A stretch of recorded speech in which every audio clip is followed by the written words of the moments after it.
তোমার বলি তুমি গেলে হবে সাদের নিজেরা খালি আব্দুল করিম বলে না তোমার বলি তুমি গেলে হবে সাদের নিজেরা খালি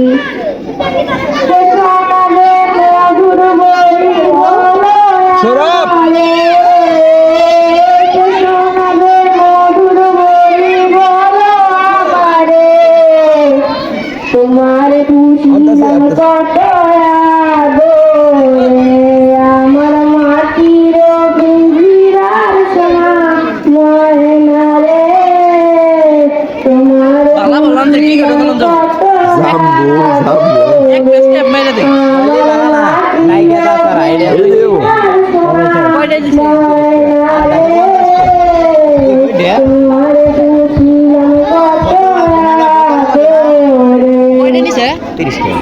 ওই ঘরে চাবি দেন ভাই।